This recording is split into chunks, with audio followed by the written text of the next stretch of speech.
Good evening to all of you. आज की class में हमने पढ़ा है कुछ इंपॉर्टेंट चीजें, और हाँ ध्यान रहे आज क्लास का तीसरा दिन था। आज 18 तारीख है 18/4/2021 और हमने पिछली कुछ क्लासेस को समराइज किया और समराइज करने के बाद हमने कुछ इंपॉर्टेंट टॉपिक्स पढ़े हैं जो अभी मैं आपके सामने यहाँ पर रिवाइज करने वाला हूँ। चलिए तो एक एक करके हमने अब तक क्या सीखा पिछले 2 दिनों की क्लास में और आज क्या सीखा इसको समराइज कर लेते हैं। चलिए यहां पर हम देखेंगे, पहला हमने क्या समझा था कि सो मेनी सेंटेंसेस। हाँ, हमने क्या सीखा है, there are so many sentences. बहुत सारे सेंटेंसेस अब बना सकते हैं। पिछले हमने क्योंकि हमने नाउन पढ़ लिया है और प्रोनाउन पढ़ लिया है और इनसे रिलेटेड जो 2 तरह के सेंटेंस बनते हैं, एक में डिटेल बताई जाती है और दूसरे में बताया जाता है उसका एक्शन। डिटेल्स में कोई कैसा है ये बता सकते हैं, कोई भी नाउन कैसा है। अब नाउन में क्या पर्सन भी आ जाएगा, प्लेस भी आ जाएगा, एनिमल भी आ जाएगा, थिंग भी आ जाएगा, कोई आइडिया या फीलिंग भी आ जाएगी। वो कैसे हैं उनकी डिटेल, ठीक है, किसी भी तरह की डिटेल। और दूसरा उनका एक्शन। जनरली लिविंग बीइंग्स ही एक्शन करते हैं, ये हमने कल भी डिस्कस किया था। नाउ इसको हटाते हैं। हमने समझा था आप लोगों ने बहुत सारे सेंटेंसेस बनाए हैं और उनकी डिटेलिंग भी दी है, उनका एक्शन भी बताया है। और हमने ये भी समझा था कि जो नाउन और प्रोनाउन है उन्हें सब्जेक्ट और ऑब्जेक्ट की तरह कैसे यूज किया जाए। आगे सेंटेंसेस, ऐसे सेंटेंसेस जिनमें कोई वर्ब आता है, उस वर्ब से हम डायरेक्ट या इनडायरेक्ट ऑब्जेक्ट लगाना डिसाइड करते हैं। मैं यहां पर स्क्रीन को वापस थोड़ी छोटी कर रहा हूं। एक क्वेश्चन आया था क्लास में कि डायरेक्ट और इनडायरेक्ट ऑब्जेक्ट वापस से समझाया जाए, तो हमने वापस से ये समझा कि ऐसे सेंटेंस जिनमें वर्ब आता है, कोई भी वर्ब आता है और उस वर्ब से हम डायरेक्ट या इनडायरेक्ट ऑब्जेक्ट लगाना डिसाइड करते हैं। ये हम डिसाइड करेंगे कि यहां पर डायरेक्ट ऑब्जेक्ट आएगा या नहीं आएगा, इनडायरेक्ट ऑब्जेक्ट आएगा या नहीं आएगा, ये हमारे ऊपर होता है। चलिए देन एग्जाम्पल थे। पहला था डायरेक्ट ऑब्जेक्ट का, आई एम राइटिंग, मैं लिख रहा हूं। लिखना हो गया एक्शन वर्ब। हाँ, अब मैं इससे पूछूंगा क्या, मैं लिख रहा हूं तो क्या लिख रहा हूं। ये हमारी मर्जी होगी क्योंकि सेंटेंस हम बना रहे हैं। आप कुछ भी लिख सकते हैं, आपकी मर्जी। आप लेटर लिखिए, स्टोरी लिखिए, उपन्यास लिखिए, पोयम लिखिए, जो भी चीज आप लिखेंगे वो कहलाएगा डायरेक्ट ऑब्जेक्ट। ये डायरेक्ट ऑब्जेक्ट क्यों कहलाएगा, क्योंकि ये वर्ब के क्या का आंसर देगा। किसका आंसर देगा, वर्ब के क्या का आंसर। लिख रहे हैं, क्या लिख रहे हैं, पोयम लिख रहे हैं, लेटर लिख रहे हैं, स्टोरी लिख रहे हैं, ठीक है। तो जहां पर भी वर्ब के क्या का सीधा सीधा आंसर मिल जाए वो होगा डायरेक्ट ऑब्जेक्ट। डायरेक्ट ऑब्जेक्ट ये नाउन है ना। ये जो डायरेक्ट ऑब्जेक्ट यहां पर यूज हुआ है ये नाउन है और यहां पर प्रोनाउन भी यूज हो सकता था। लेटर को अगर हम रिप्लेस करते हैं ऑब्जेक्टिव प्रोनाउन से तो उसकी जगह हम लिख सकते हैं इट, क्योंकि ये ह्यूमन बीइंग नहीं है, इंसान नहीं है। हम यहां पर इट का लेटर की जगह इट का यूज भी कर सकते हैं। आगे बढ़ते हैं, सेकेंड एग्जाम्पल देखें। सेकेंड एग्जाम्पल है I am writing.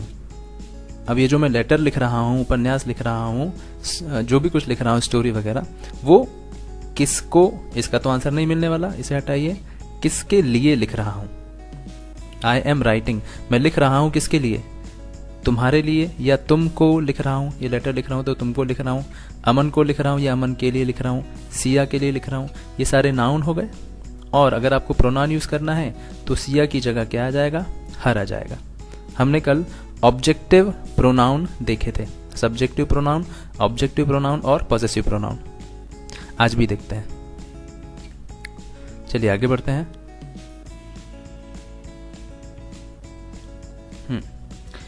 Objective noun and pronoun. अब ऑब्जेक्टिव नाउन और प्रोनाउन, भाई जो भी वर्ब के क्या या किसको का आंसर देगा वो ऑब्जेक्ट होगा, और वो दोनों ऑब्जेक्ट जो हैं वो या तो नाउन हो जाएंगे या तो प्रोनाउन हो जाएंगे, दोनों में से कुछ भी हो सकता है। डायरेक्ट इनडायरेक्ट ऑब्जेक्ट या तो नाउन हो सकता है या तो प्रोनाउन हो सकता है। आंसर तो वो उसी का देंगे ना, एक बार वो क्या का आंसर देंगे या फिर किसको या किसके लिए का आंसर देंगे।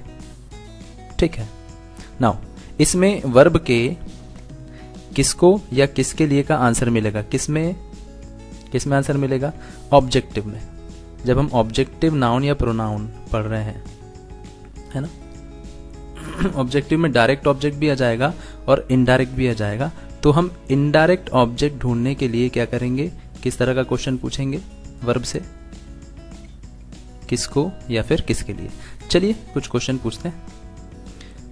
सेंटेंस है I am cooking for my family. यहां पर मैं जो है ये सब्जेक्ट है, कुकिंग क्या है, वर्ब है, एक्शन है, एक्शन है वर्ब। मैं खाना बना रहा हूं या बना रही हूं। अब ये जो बना रही हूं, ठीक है, क्या बना रही हूं, खाना बना रही हूं, तो किसको या किसके लिए, यहां पर किसके लिए सही क्वेश्चन है। यहां पर आप लिख रहे हैं फॉर माई फैमिली। ये जो माई फैमिली है, फैमिली एक नाउन है, ठीक, कौन सा नाउन हो गया ये, ऑब्जेक्टिव नाउन हो गया। अगर हम फैमिली को यहां से हटाएं, क्यों हटाएं, क्योंकि प्रोनाउन भी तो लिखा जाता है, नाउन की जगह प्रोनाउन लिखा जा सकता है, इसीलिए हम फैमिली को यहां पर रिप्लेस कर सकते हैं फॉर अस। किसके लिए, खाना किसके लिए बन रहा है, हमारे लिए बन रहा है, हमारे लिए। या फिर हो सकता है आप खाना नहीं खा रहे हो, एक बच्चे ने बताया कि खाना मैं नहीं खा रही हूं, खाना फैमिली के लिए ही बन रहा है, लेकिन उन लोग बस खाएंगे। तो उन लोग का मतलब होता है, उन लोगों के लिए का मतलब होता है देम।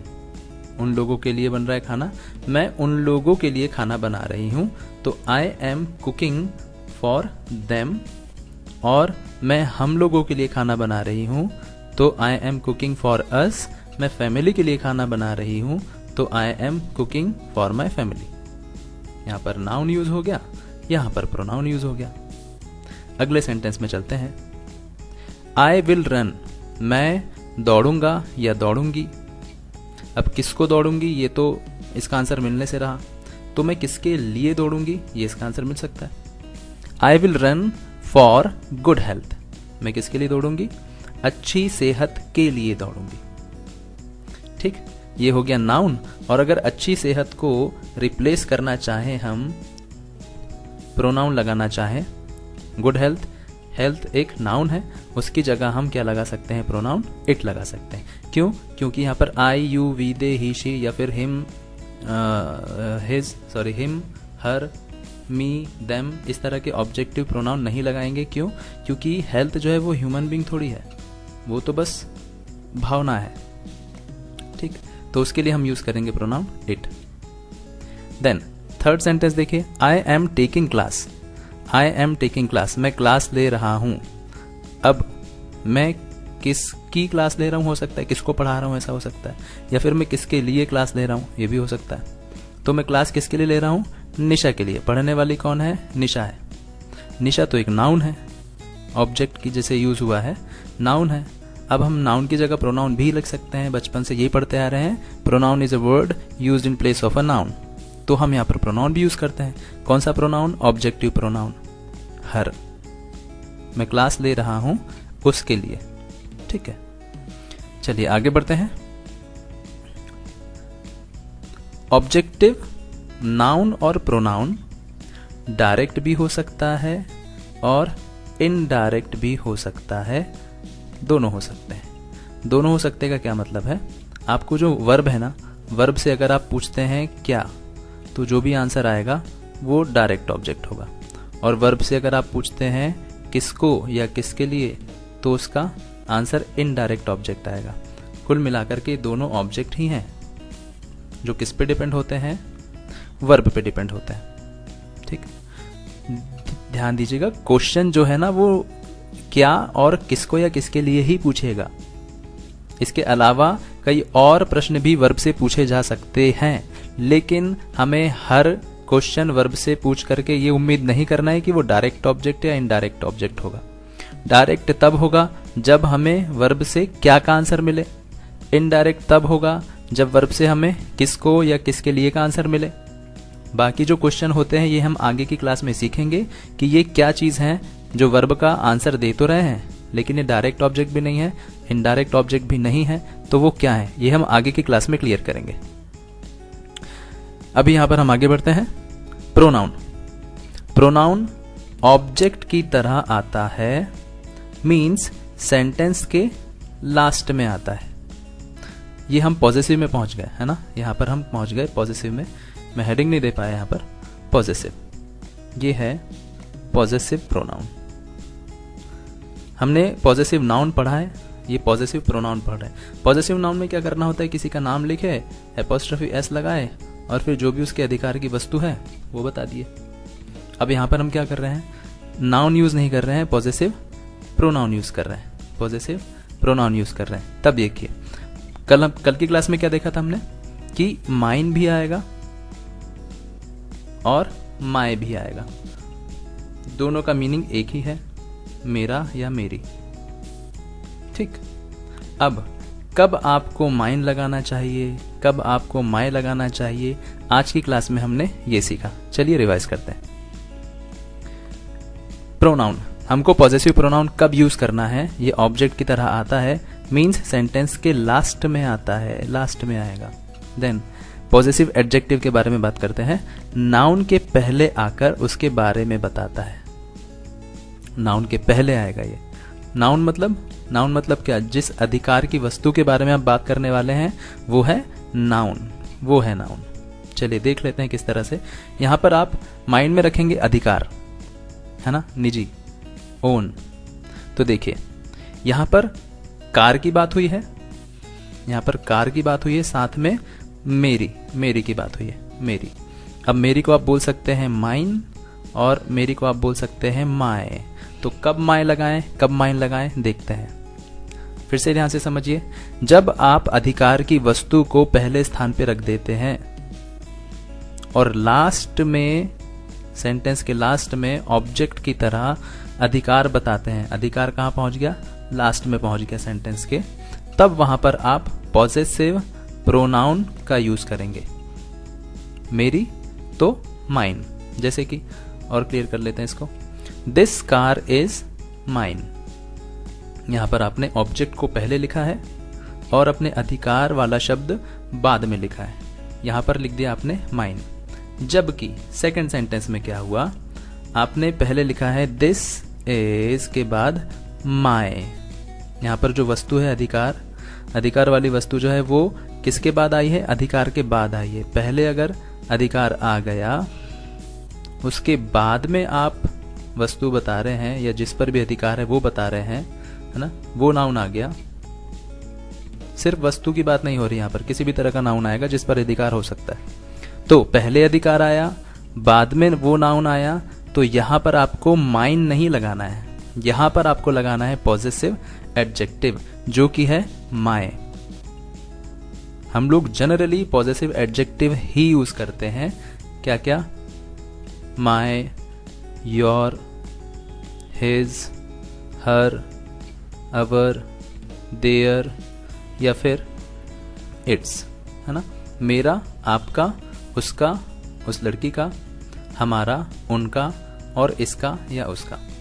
तो पॉजेसिव प्रोनाउन भी यूज करना चाहिए आपको। कब, किस कंडीशन में, जबकि अधिकार वाली वस्तु आप पहले बताएं और अधिकार वाला शब्द बाद में बताएं, तब यूज करिए mine, yours, his, hers, ours और देयर्स। ये है पॉजेसिव प्रोनाउन। साथ में आएगा इट्स।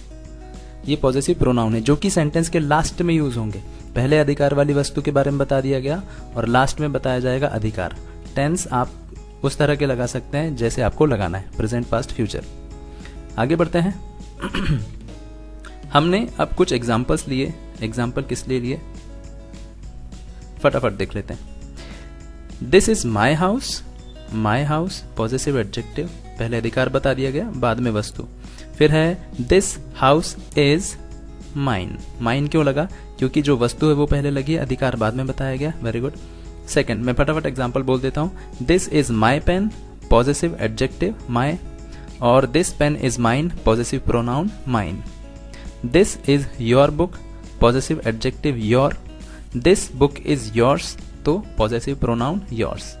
अब आगे बढ़ते हैं, जो हम एक्स्ट्रा कुछ सीखने वाले हैं। क्या सीखने वाले हैं, सब्जेक्ट। हमने सब्जेक्ट सीखा जिसके बारे में बात की जाए। ऑब्जेक्ट, ऑब्जेक्ट डायरेक्ट और इनडायरेक्ट दोनों हो सकते हैं, जो कि किस पे डिपेंड होते हैं, वर्ब, वर्ब से रिलेटेड होते हैं ये। देन पोजीशन, हमने अधिकार भी सीख लिया। नाउन और प्रोनाउन के 3 यूज हमने सीख लिए, सब्जेक्ट के रूप में, ऑब्जेक्ट के रूप में और पोजीशन यानी अधिकार के रूप में। अब क्या है, डिटेल्स वाले सेंटेंसेस में जब ऑब्जेक्ट आएगा, है ना, ऑब्जेक्ट आएगा, कब आएगा ऑब्जेक्ट, जब उसमें वर्ब आएगा। जब उसमें वर्ब आएगा तब हम इससे क्वेश्चन पूछ करके डायरेक्ट ऑब्जेक्ट या फिर इनडायरेक्ट ऑब्जेक्ट लगा सकते हैं। और हमने पहली तरह का सेंटेंस क्या देखा था, जिसमें डिटेल्स होती हैं, जानकारी होती है, एक्शन नहीं होता। ठीक, तो अब हम अगला जो सीखने वाले हैं वो है कौन से सेंटेंस जिसमें एक्शन नहीं होगा। चलिए, जैसे कि यहां पर एग्जाम्पल दिए थे, दिस इज अ फैन, ये एक फैन है। द फैन इज कॉस्टली, यहां पर फैन कोई एक्शन नहीं कर रहा, फैन सब्जेक्ट जरूर है लेकिन वो कोई एक्शन नहीं कर रहा, उसके बारे में डिटेल बताई जा रही, कैसा है वो, कॉस्टली है, कैसा है, ब्यूटीफुल है, कैसा है, डर्टी है। इसी तरह के सेंटेंसेस हमको आज बनाने हैं जिसमें कि हम एडजेक्टिव यूज करने वाले हैं। ठीक है, तो टास्क आपको दे दिया गया है, मेक सेंटेंसेस विद एडजेक्टिव्स। उसके लिए कुछ सॉल्व्ड एग्जांपल भी हमारे पास हैं, आप चाहें तो बाद में जूम करके देख लीजिएगा इसे। पहला है सब्जेक्ट के साथ इज एम आर, फिर वॉज वर और विल बी, आप शैल बी भी लगा सकते हैं। और उसके बाद ऑब्जेक्ट नहीं कर रहे हैं, हम क्या कर रहे हैं, यहाँ पर एडजेक्टिव लिख रहे हैं साफ साफ। अब एडजेक्टिव तो आपको लिस्ट मिल गई है जो ग्रुप में भेजी जा चुकी है, एडजेक्टिव के हिंदी मीनिंग्स और एडजेक्टिव्स। नाउ यहाँ पर हम हेल्पिंग वर्ब की बात कर लेते हैं। हेल्पिंग वर्ब्स की हिंदी मीनिंग बहुत जरूरी है, क्यों, क्योंकि हमें फिर सेंटेंस बनाने में कंफ्यूजन होता है, ना हो इसीलिए फटाफट देख लेते हैं। इज का मतलब होता है, एम का मतलब होता है हूं, आर का मतलब होता है हैं। इज होता है सिंगुलर सब्जेक्ट के लिए, एक सब्जेक्ट के लिए। आर होता है प्लूरल सब्जेक्ट के लिए, हम हैं, लाइक वे हैं। और एम लगता है सिर्फ किसके साथ, आई के साथ। नाउ आगे बढ़ते हैं, वॉज और वर का यूज क्यों है अलग अलग। वॉज का मतलब होता है था या थी, समझ में आ गया होगा, ये सिंगुलर के लिए है, मतलब कोई एक सब्जेक्ट होगा उसके लिए यूज होगा। और वर एक से ज्यादा के लिए, थे। विल बी किसके लिए यूज होगा, विल बी सभी के लिए यूज हो जाएगा, I you we they he she it, singular के लिए भी यूज हो जाएगा, प्लूरल के लिए भी यूज हो जाएगा, हेल्पिंग वर्ब की तरह। नाउ अब हमें सेंटेंस कैसे बनाना है जरा ध्यान से देखेंगे। इनमें सब्जेक्ट किसी भी तरह का कोई एक्शन नहीं करेगा, इसको तो याद रखना ही है, ये एक्शन वाले सेंटेंस नहीं है, इसमें बस पोजीशन बताई जा रही है, अवस्था बताई जा रही है कि वो कैसे हैं। ठीक, देख लीजिए, इसमें कोई एक्शन, सब्जेक्ट जितने भी आएंगे कोई एक्शन नहीं करेगा, ध्यान रखना है। जैसे कि आई एम हैप्पी, मैं कैसा हूं, मैं खुश हूं, ये मेरी अवस्था है, मैं खुश हूं। यू आर हंग्री, आप भूखे हैं, आप हंग्री हैं। वी आर टुगेदर, हम साथ साथ हैं। दे आर सैड, वो कैसे हैं, वो दुखी हैं। ही इज इंटरेस्टिंग, वो कैसा है, वो बड़ा इंटरेस्टिंग है, उससे बात करने में अच्छा लगता है, तो he is interesting. She is beautiful, वो कैसी है, वो ब्यूटीफुल है। यहां पर इनमें से कोई भी एक्शन कर रहा है क्या, नहीं, कोई भी एक्शन नहीं कर रहा है, ये एक्शन वाले सेंटेंस नहीं है। यहां पर इनकी कंडीशन बताई जा रही है कि ये कैसे हैं। नाउ अब हम नॉन लिविंग थिंग के बारे में बात कर रहे हैं। Building, building is high, building कैसी है, हाई है, बिल्डिंग कुछ कर नहीं रही, एक्शन तो बनाना नहीं है, तो बिल्डिंग की क्वालिटी क्या है, वो ऊंची है। या फिर इट इज टॉल, टॉल भी लिख सकते हैं, हाई भी लिख सकते हैं। यहाँ पर मैंने इट इसलिए लिखा है क्योंकि बिल्डिंग एक नाउन है और उसकी जगह जो वर्ड यूज हुआ है वो प्रोनाउन है, इट। आगे देखते हैं वॉज और वर के साथ। यहां पर लिखा है आई वॉज इल, मैं बीमार था। मैं कैसा था? उस समय एक्शन नहीं किया मैंने, उस समय भी मेरी कंडीशन थी पास्ट में।